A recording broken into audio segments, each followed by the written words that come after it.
Hola, estamos en una nueva entrevista de Smart Coach Magazine, hoy día con José Luis Parra, director ejecutivo del Observatorio Estratégico de la Alianza del Pacífico, economista, académico, amante de la historia y varias cosas más que ya lo vamos a poder conocer. José Luis, muchas gracias por darnos esta entrevista para la revista de Smart Coach. Al contrario, Isaías, a ti gracias por la invitación y es un gusto estar acá conversando contigo de temas que nos interesan a todos. Sobre eso, José Luis, para poder introducir a la gente que nos está viendo, ¿en qué consiste la Alianza del Pacífico? ¿Qué significa esto de la Alianza del Pacífico? Mira, por allá por los años 2010-2011, el presidente Alan García tuvo la idea de promover algo que había ocurrido en el pasado que se llamaba el Arco del Pacífico, y fue invitar a 4 economías, México, Colombia y Chile, para armar la Alianza del Pacífico. Y así es como en abril del año 2011 se crea este acuerdo que en un comienzo era el generar, digamos, una zona de libre comercio entre los 4 países, el promover el intercambio de bienes y servicios, el facilitar todo el tema del libre tránsito para que profesionales de los 4 países pudieran ir a ejercer en cualquiera de estas economías. Y esto ya llevamos 6 años, en abril de este año vamos a cumplir 6 años, y ha venido tomando una fuerza muy grande. Es una alianza que tiene 220 millones de habitantes, que es si sumáramos el PIB de las 4 economías, sería como la 8ª o la 9ª economía a nivel mundial, que tiene un ingreso per cápita promedio en las 4 economías de 17 mil millones de dólares por habitante, unos con más, otros con menos. Y yo creo que el liderazgo que ha tomado esto ha sido porque los presidentes y las primeras autoridades del gobierno, básicamente los de comercio y relaciones exteriores y Hacienda en los últimos años, pues se han sumado de manera contundente a promover, digamos, todo lo que tiene que ver con la facilitación de comercio. En el año pasado entró en vigor el 1 de mayo del año 2016 lo que se llama el protocolo adicional a la Alianza del Pacífico, en el cual el 92% de los productos tienen 0 arancel. O sea, solamente queda un 8% grabado y hay todo un calendario para tratar de llegar a 0. Hay algunos que quedan excluidos, el azúcar, etc. Pero te estaba hablando del 92% de los productos. Entonces, eso es la Alianza del Pacífico, es cómo promovemos en estos 4 países el que tengamos un intercambio mayor y sobre todo desde el inicio fue con un miras a ir hacia el Asia. O sea, estos 4 países tienen en común que miran el Pacífico y Asia es hoy por hoy el continente, la región que más está creciendo. Entonces la idea es cómo estos 4 países generan alianzas para ir a ofrecerle productos y bienes y servicios al Asia. En este sentido, José Luis, si uno pusiera algunos elementos sobre la mesa de cosas que están pasando hoy, ¿sí? Por ejemplo, la situación con el presidente Trump en Estados Unidos y la relación que está teniendo hacia Latinoamérica, o al menos cómo se plantea. Si uno además mira la tasa de crecimiento de los países de la Alianza del Pacífico que han visto una baja y cada uno con sus problemas locales, obviamente, ¿no? Chile, que está en una tasa de crecimiento baja a su histórico, México, que tiene un tema de seguridad todavía que tiene que ahí ver internamente, el caso de Colombia con el proceso de paz, y uno mira esta situación un poquito más en el contexto actual. ¿Cuánto de atractivo debiera ser mirar más la Alianza del Pacífico, no solamente para los emprendedores o para las empresas exportadoras, sino que en general para el desarrollo profesional o la movilidad dentro de la región? ¿Cómo lo ves tú? Mira, los procesos a nivel mundial no se dan de la noche a la mañana. Todo el problema que tuvo el año pasado, los 2 últimos años, Europa, con la guerra en el Asia, específicamente en Siria, en Irak, etcétera, todos estos movimientos migratorios lo que han llevado nuevamente es a que las economías, digamos, de Occidente comiencen a pensar el tema del Brexit, a cerrar sus fronteras, por un temor a la seguridad, en el caso de Estados Unidos, que tú lo mencionas, ha habido una pérdida de competitividad. El americano promedio, si uno lo analiza en los últimos 20 años, no ha tenido un crecimiento en sus ingresos y por supuesto por eso fue gran parte de ese electorado que supo captar Trump en el sentido de decir primero Estados Unidos y dejar este tema de la apertura en el cual Estados Unidos es el líder o ha sido el líder o el gran impulsor de todos los organismos multilaterales como la OMC, etc. Yo creo que la Alianza del Pacífico en estos momentos está en un tiempo donde de verdad tiene que demostrar si se consolida como una opción para que otras economías vengan a invertir acá y viceversa, insisto, las empresas de la región inviertan en otros países. Este es el único acuerdo que tiene 49 países observadores y estamos hablando de economías realmente importantes partiendo por la misma de Estados Unidos y gran parte de las que están en la OECD y en el APEC. Pero eso tiene que convertirse ahora, comenzar a convertirse en una realidad. Y eso que tú mencionas es un punto complicado. Cada uno de los países está enfrentando situaciones internas muy complejas. Y eso hace que absorba las energías del gobierno, digamos, y que pase posiblemente a un segundo plano la acción con respecto a la Alianza del Pacífico. Si uno escucha este año a cualquiera de los 4 presidentes en distintos discursos o en foros empresariales, tanto nacionales como internacionales, la Alianza del Pacífico es algo que repiten los 4. O sea, como una esperanza, pero yo creo que esa esperanza tiene que convertirse en realidad. Y hay que entrar ya a lo que es la micro, a picar, digamos, en cómo generamos programas para promover que más empresas emprendan. Si uno analiza las empresas que exportan en cada uno de los países, en el caso de Chile estamos hablando de alrededor de 8.200 empresas exportan, pero solamente el 5% de esas 8.700 está en manos de las grandes empresas. Y si uno ve cuántas exportan menos de un millón de dólares, es el 60 o el 70%. Entonces, la misma historia pasa en Colombia, que es alrededor de 10.500 empresas, pero solamente 300 son las que acumulan todas las grandes exportaciones. Y si vamos al caso del Perú, es idéntico, hablamos de 10.000. Y lo mismo pasa es una región con mucha concentración de la riqueza con mucha todavía, claro. de la grande empresa. Entonces, la Alianza del Pacífico, la esperanza es que seamos capaces de promover que más medianas, micros y emprendedores puedan acceder a esos mercados, que puedan tener programas, que lo están haciendo los 4 gobiernos, programas de apoyo al emprendimiento, programas de apoyo a la exportación. Y si los gobiernos realmente implementan y facilitan a que esto sea una realidad en el tema burocrático de los permisos, de las medidas fitosanitarias, del tema de aeropuerto, todo el tema que tiene que ver con el tránsito, con los aeropuertos, con los puertos. Entonces vamos realmente a ver una tendencia a que esto crezca. El intercambio entre los 4 países es alrededor de 8.000 millones de dólares. Es muy bajo, es alrededor entre el 3,7% y el 4%.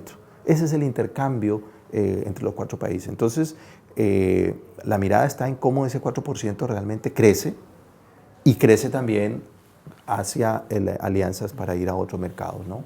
¿Cuánto se ha avanzado en esto a la fecha? Llevan 6 años de este acuerdo. Ahí parece que, por lo que tú comentas, consenso de la importancia que tiene por parte de los gobiernos involucrados. ¿Cuánto se ha avanzado en estos 6 años? ¿Cuáles son los principales logros que tiene la Alianza del Pacífico hoy? Mira, a ver, lo primero es irnos conociendo. Yo creo que ha habido un trabajo de los grupos técnicos de trabajo. Hoy hay 29 grupos de trabajo de distinta índole, desde género, financiero, agenda digital, de todas las temáticas que se requieren para poder realmente implementar esta alianza. Entonces, lo primero que yo creo que ahí es un tema importante de generar confianzas, porque sin confianzas no vamos a poder realmente creer uno en el otro, ¿no? En segundo lugar, yo creo que se han ido abordando las temáticas principales que están, insisto, contenidas en gran parte de lo que es el protocolo adicional. En tercer lugar, un factor importante que ha tenido la alianza desde su comienzo es el involucramiento con el sector privado. Existe un organismo que es paralelo y que funciona en las reuniones, en las cumbres presidenciales, que se llama el CEAP, que es el Consejo Empresarial de la Alianza del Pacífico, el cual está representado por 5 empresarios de cada uno de los 4 países, y en los cuales se reúne en las cumbres presidenciales a cenar con los presidentes, y ahí están representados la pyme y la gran empresa, y ahí le expresan a los presidentes cuáles son las problemáticas reales a las cuales se están enfrentando el sector privado.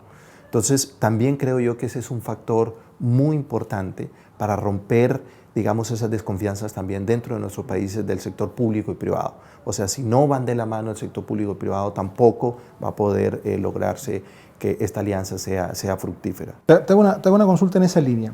Tú vives hace 20 años acá en Chile, así que me imagino que estás muy al día de lo que pasa y las discusiones de lo público. Así acá, es. ¿no? ¿Cómo ves tú la crisis de desconfianza, que no solo es acá, sino que uno la puede ver a nivel mundial, en muchos lugares, hacia las instituciones, hacia la política, hacia el empresariado y unos con otros, además, no solamente de la ciudadanía, como si no tuvieran ningún partido en esto, hacia las instituciones, sino que también entre los grupos de interés, digamos. ¿Cómo lo ves? ¿Cuál es la salida de ahí? Bien compleja, bien compleja. Hoy los 4 países están en unas situaciones muy parecidas, con una muy baja popularidad de los gobiernos, con una gran desconfianza hacia el Ejecutivo y también hacia las cámaras, los senadores, a todo lo que es el aparataje político. Realmente cuando uno mira el nivel de confianza que hay en los 4 países es muy bajo. Y con una división cada vez más creciente. Si hay una palabra que yo creo que he ido eliminando del diccionario, y cuando la usa ya suena como algo satánico y malo, es consenso. Porque cuando la gente habla de consenso, lo que está pensando es que alguien está ganando y otro está perdiendo. O sea, estoy cediendo a mis principios por el bien de otros. Y yo creo que eso es muy malo, porque creo que la única manera de lograr que las grandes reformas que necesitan los 4 países en distintas materias, en distintas índoles, tiene que hacerse vía consenso. Y no estamos hablando de un consenso de un 100%, porque los consensos, eso significaría paralización total, pero sí por lo menos sumar a la gran mayoría. Lo que ha hecho todo el tema de las redes sociales es visibilizar, digamos, hoy, generar una mayor transparencia. O sea, esto llegó para quedarse. Ya no es posible hacer las cosas en un escritorio y encerrados en 4 paredes. Pero a la vez también es un fenómeno muy negativo, porque hay descontento, pero no hay propuestas. No hay propuestas reales. Muchas veces las propuestas que se hacen son propuestas totalmente radicales y destructivas a lo que ya se ha construido. Yo creo que hay que construir sobre el camino que se ha hecho, enmendándolo, cambiándolo, pero creo que es complicado partir de cero en muchas materias. Posiblemente en otras haya que hacerlo. Entonces yo creo que el doctor Maturana, en una entrevista hablaba que la confianza parte primeramente porque yo sea creíble, yo haga mis cambios. Entonces, en ese sentido, cada parte, digamos, dentro de un país, cada ente que juega un rol, tiene que comenzar por asumir sus errores, para que el otro comience a decir, el otro estoy reconociendo, yo también tengo que reconocer. Pero definitivamente, si no avanzamos en mejorar la confianza, yo creo que es muy complicado todo lo que vayamos a construir.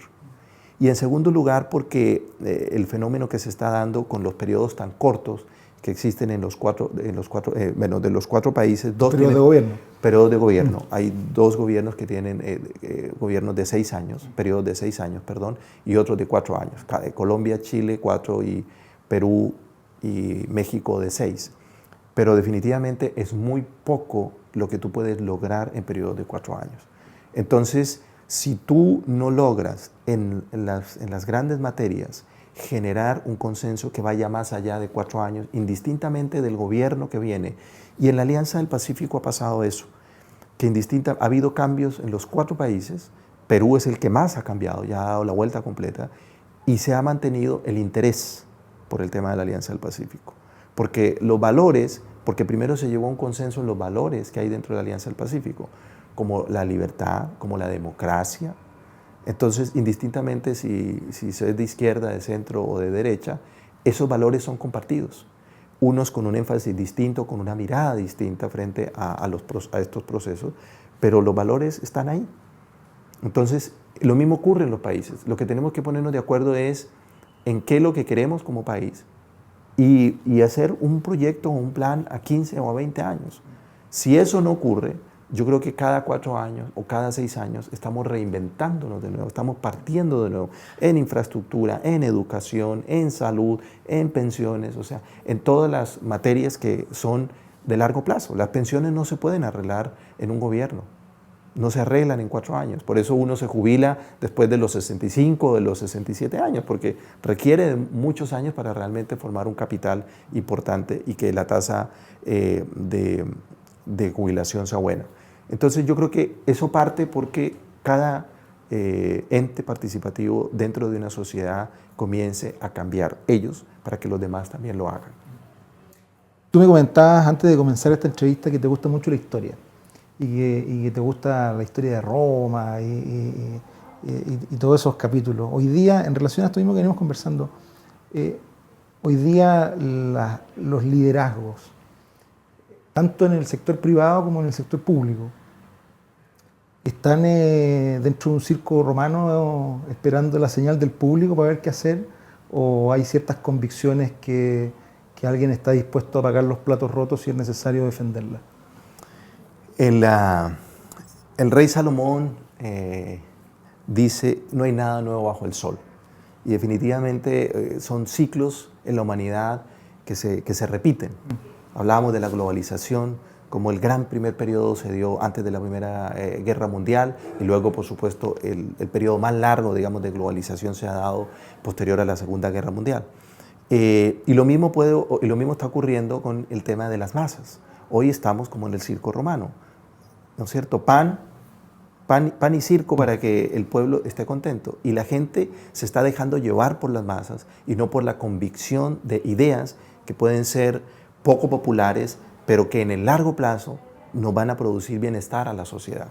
Yo creo que estamos mucho en el tema de las masas y de hecho se dice que tenemos que gobernar para ellos, pero yo creo que hay que hacerlo de manera participativa, pero una participación en la cual nosotros podamos tener sustento a lo que queremos. Porque si yo te digo salud gratis, educación gratis, transporte gratis, sí, todos queremos eso, pero ¿y quién paga la cuenta? ¿Ese gratis debe ser para todos o debe ser para algunos? ¿Hasta dónde el Estado comienza a ser un Estado subsidiario y no somos capaces de enseñarle a la gente a que sean capaces de producir y ser autovalentes? Entonces, todas esas conversaciones son conversaciones muy profundas y que tú no las puedes resolver, insisto, en un periodo. Y yo sí creo que hay mucho de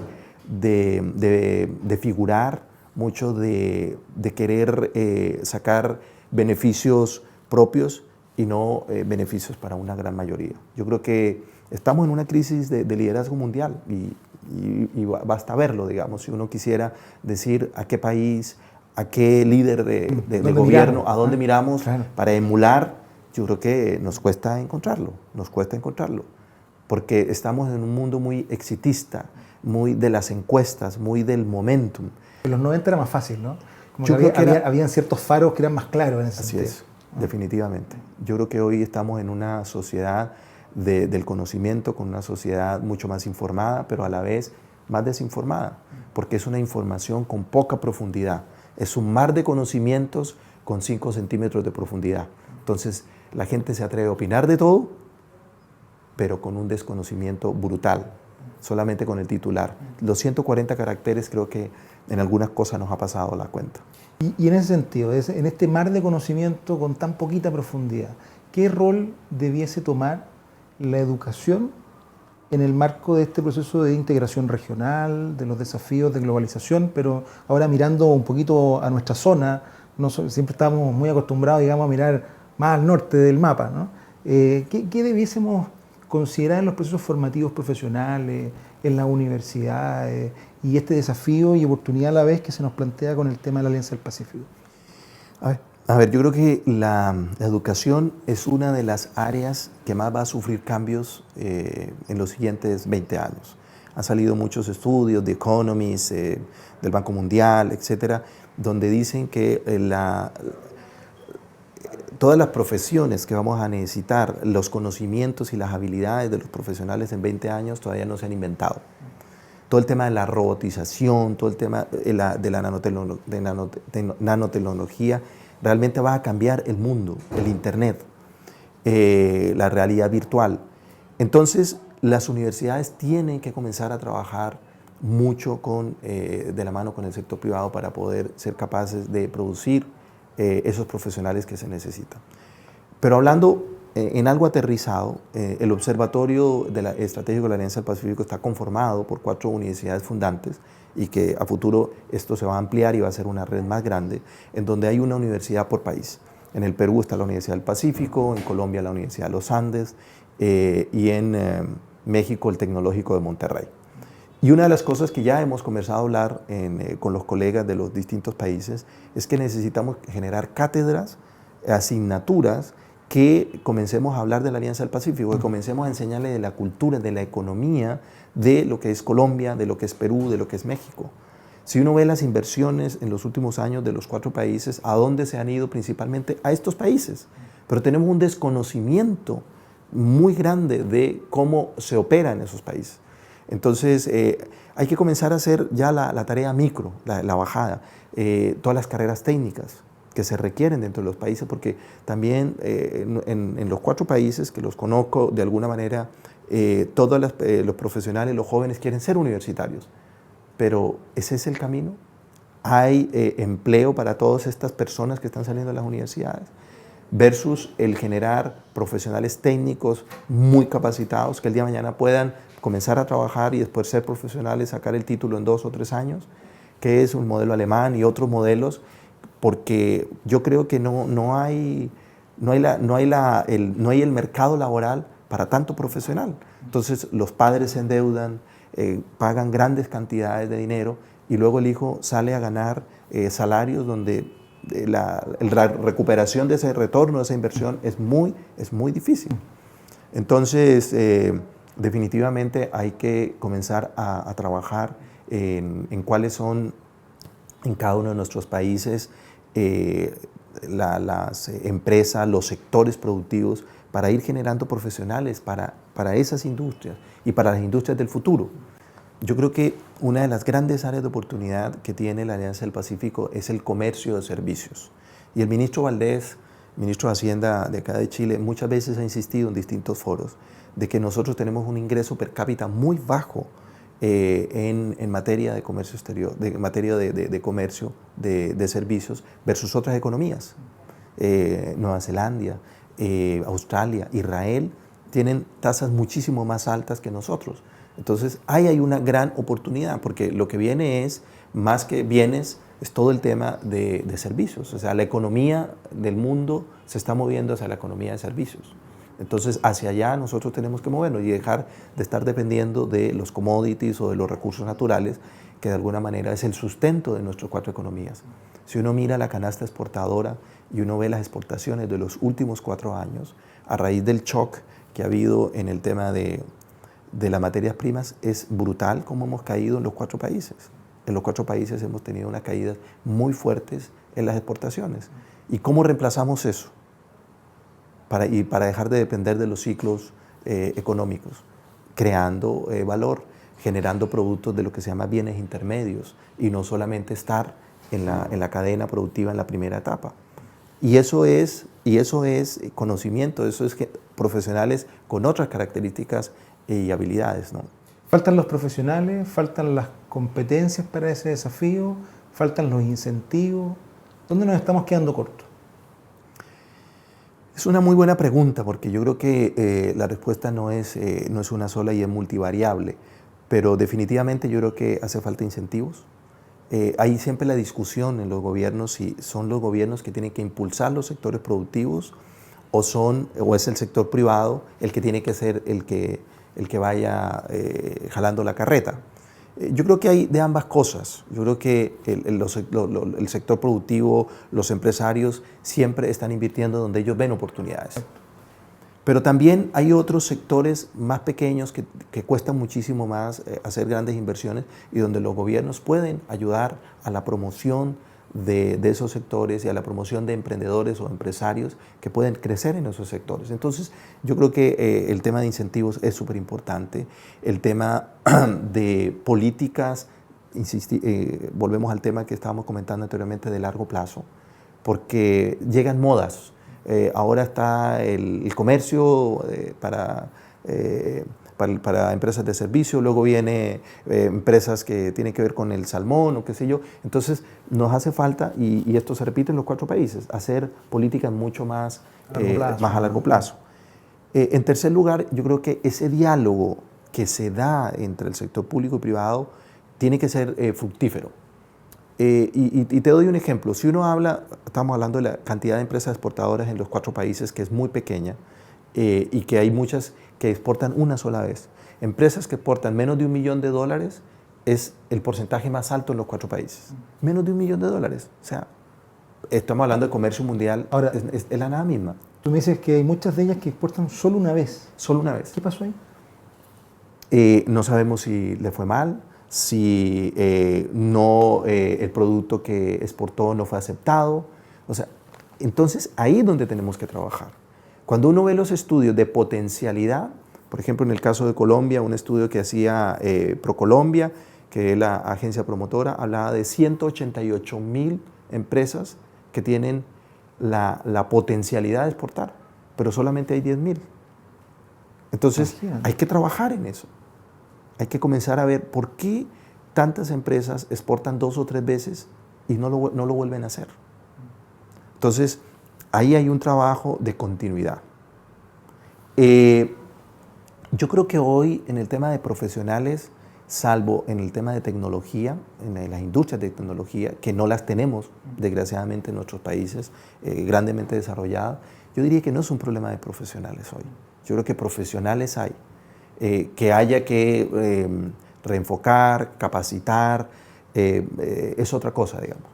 Ahora, sí tenemos un problema muy serio de productividad, tenemos un problema muy serio del idioma en los 4 países, no de las nuevas generaciones, posiblemente de la gente que está ingresando hoy a la universidad en los 4 países. El porcentaje de gente que habla un muy buen nivel de inglés es mucho más alto, pero estamos hablando de los que hoy están productivamente siendo productivos en cada uno de los países. El nivel de inglés es muy bajo y eso es un tema súper relevante, porque independientemente de que estemos exportando a economías donde hablamos el castellano, cuando yo quiero tener acceso al benchmarking de las mejores prácticas o comprar tecnología o comprar materias primas, seguramente están en los países donde habla inglés o donde el inglés es el camino, ¿no? En China, en Japón, en donde sea. Entonces, ese es otro factor súper relevante. ¿Cómo elevamos ese nivel? En el año 97, trabajando en un proyecto para la Corfo en la 8ª región, tuve el honor de dirigir una investigación para crear la primera oficina de atracción y promociones de inversiones para Chile, en plena crisis asiática del 97. Y fuimos a ver el modelo irlandés. Y en ese minuto, Irlanda había definido 5 grandes sectores en los cuales ellos querían ser líderes a nivel mundial, de tecnología, financiero, en el tema del turismo. O sea, tú para ir a jugar golf conseguías pasajes de cualquier parte de Europa por $250 y te ibas a jugar golf a Irlanda.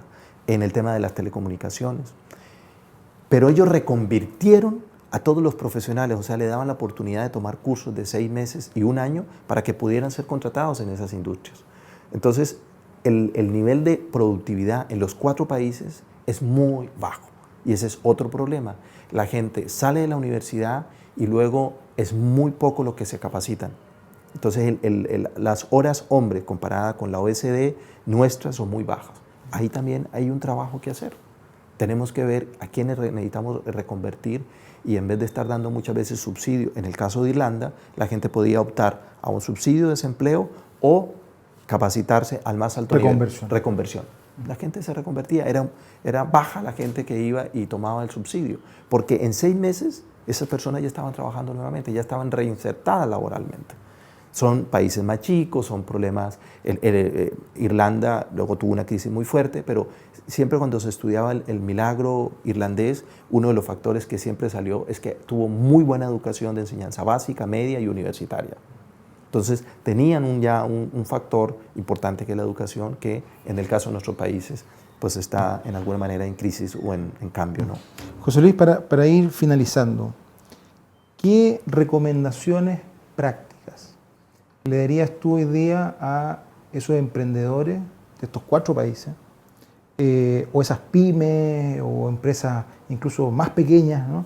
Que tienen cierta capacidad o tienen un atributo, digamos, que podría ser atractivo pensarlo puesto en Chile, en Perú, en Colombia o en México, y que no lo están haciendo o porque no saben, o porque no tienen las competencias quizás para poder hacerlo, o porque no saben cuál es el siguiente paso para no caerme en esto, y que no sea finalmente algo que se me viene en contra? En tu conocimiento de la región y de este acuerdo, ¿qué cosas debiese tener uno presente a la hora de llenar la mochila y partir a conquistar estos otros mercados? Estábamos hablando de las confianzas. A ver, lo primero, yo creo que los 4 países están trabajando muy fuerte a través de sus agencias de promoción. Lo primero es que uno tiene que acercarse, porque muchas veces tenemos desconfianza, porque no me van a ayudar, porque voy a ir a temas burocráticos, pero yo creo que lo primero que tenemos que romper es eso, de ir a tocar la puerta. O sea, yo creo que en los 4 países hay programas que apoyan los emprendimientos de distinta forma y de distinta índole. En segundo lugar, yo creo que hay un gran trabajo de distintas sociedades, de la sociedad a través de ONGs, de organizaciones, que están apoyando a emprendedores. Por ejemplo, un proyecto en el cual estamos evaluando para comenzar a colaborar con las mujeres líderes, se llama Mujeres del Pacífico, que está muy asociado a CELA, que es la Asociación de Emprendedores de Latinoamérica. Es un estudio en el cual ellos están mirando por qué las mujeres no emprenden, qué es lo que está pasando en los 4 países, cómo hacemos para incentivar el emprendimiento de las mujeres. Bueno, pero el primer trabajo que hicieron esta Asociación de Mujeres del Pacífico es buscar las asociaciones que están haciendo trabajos y apoyo hacia las emprendedoras, y son muchas. Entonces, lo primero es que está todo muy desarticulado. Entonces, una primera recomendación es cómo dentro de nuestros países trabajamos para reconocer quién está haciendo qué, para no duplicar esfuerzos, sino que es meterlo dentro de una cadena. Digamos, si uno hiciera una cadena, decir, oye, si tú necesitas instalación, ve allá. Si tú necesitas comenzar a trabajar, pero no tienes para pagar un contador, hay una empresa que te ayuda, una organización que te ayuda, cobrándote muy poco para que te lleve tu contabilidad. No vayas solo, acude a una red de apoyo. Así es, hay una red de apoyo, pero la gente no sabe eso. Entonces, eso es una primera recomendación, es ir a las oficinas, es conocer estas instituciones o estas organizaciones que están trabajando de distinta manera, las cámaras, digamos, apoyando a esos emprendedores. En tercer lugar, la Alianza del Pacífico organiza unas macro ruedas, en donde oscila entre 400 a 600 empresarios, microempresarios, que asisten a estas macro ruedas y en donde ellos van a ofrecer sus servicios. Y ellos se inscriben en una plataforma, dicen lo que ellos hacen y comienzan a recibir agendas de reuniones, y en esos 2 días ahí cierran negocios. Entonces, ese es otro instrumento que la Alianza del Pacífico está promoviendo muy fuertemente. Hay lo que se llama el Lab 4, que es todo también unos encuentros de innovación, en donde también van emprendedores y escuchan y ven lo que están haciendo otros en los otros países.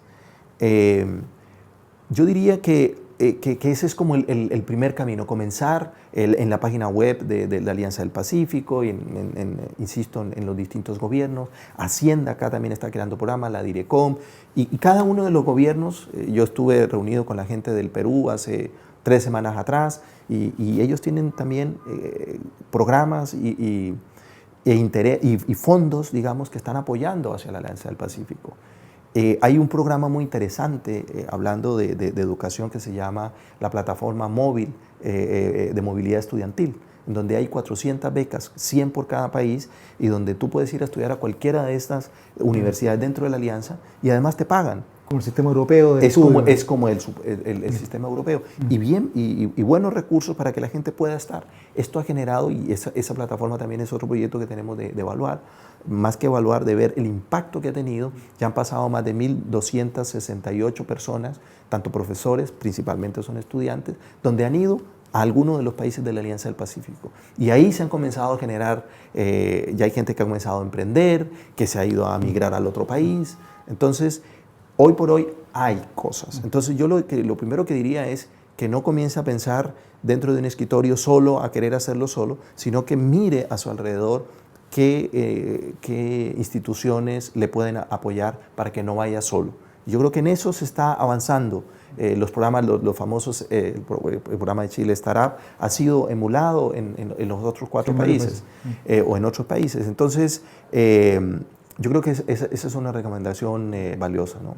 Y los gobiernos tienen que también hacer más, tienen que ver realmente cuáles son los obstáculos a la internacionalización de las empresas, obstáculos que tienen que ver muchas veces con barreras no arancelarias, no solamente, porque ya no tenemos tasas. Claro, esa ya no es la discusión. Esa ya no es la discusión, exacto, sino es los trámites, la agilización, la ayuda, el tema de los títulos, de la convalidación de títulos, que también es un tema que está avanzándose, pero no a la velocidad que se requiere.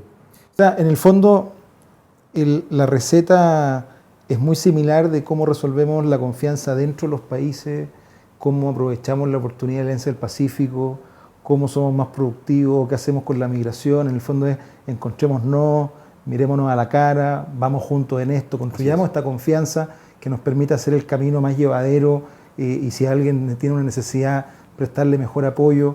Y en el fondo tiene que ver con el vínculo, ¿no? O sea, no, definitivamente estamos en la economía de colaborativa, que se llama, ¿no es cierto? Entonces ya no es conquistar el mundo solos.